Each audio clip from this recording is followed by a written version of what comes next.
Alright, that was chapter 9. Talks about Ezra prays about intermarriage.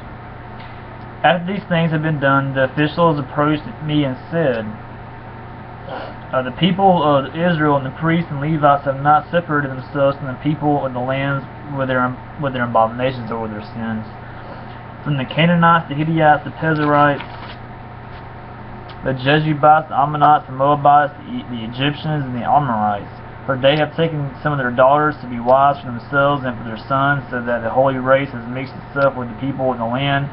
And in this faithlessness, the hand of the officials and chief men have been foremost. As soon as I heard this, I tore my garment in my cloak and pulled hair. My bad. It says I pulled hair from my head and beard and sat appalled. Then all who trembled at the words of the God of Israel, Jesus Christ, of course, because of the faithlessness of the returned exiles gathered around me while I sat appalled unto the evening sacrifice.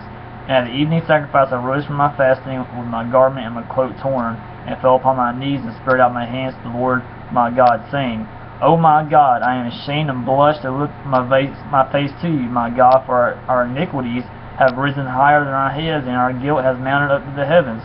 From the days of our fathers to this day we have been in great guilt, and for our iniquities we are kings, and our priests have been given to the hand of the kings of the lands, to the sword, to captivity, to plundering, and to utter shame, as it is today. But now for a brief moment favor has been shown by the Lord our God to leave us a remnant and to give us a secure hold within His holy place, that our God may brighten our eyes and grant us a little reviving in our slavery. For we are slaves, yet our God has not forsaken us in our slavery, but has extended to us a steadfast love before the kings of Persia or Iran, to grant us some reviving to set up the house of our God, to repair its ruins, and to give us protection in Judea and Jerusalem. And now, O our God, what shall we say after this? For we have forsaken your commandments, which you commanded by your servants the prophets, saying, the land that you are entering to take possession of it is a land impure with the impurity of the people of the lands, and with their abominations that have filled it from end to end with their uncleanness. Therefore do not give your daughters to their sons, neither take their daughters for your sons, and never seek their peace or prosperity, that you may be strong and eat the good of the land, and leave it for an inheritance to your children forever. And after all that has come upon us for our evil deeds and for our great guilt, seeing that you, our God, have punished us less than our iniquities deserved, have given us such a remnant as this, shall we break your commandments again and intermarry with the people who practice these abominations? Would you not be angry with us until you consumed us, so that there should be no remnant, nor any to escape? O Lord, the God of Israel, you are just, for we are left a remnant that has escaped.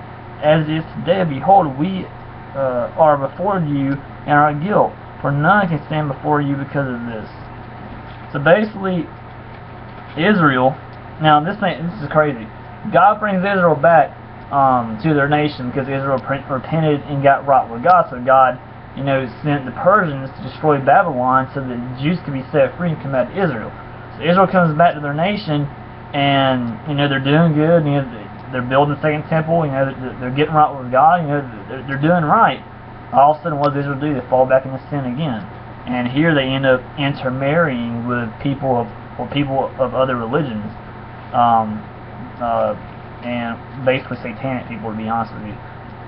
So this ticks off God, and then Ezra has to intervene and ask God to please forgive them for what they were doing, and please with God not to wipe them out.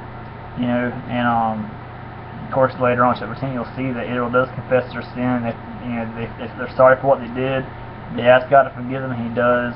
And they start living right again. So that's chapter 9, and let's see here. Yeah, I'm right about chapter 10 next.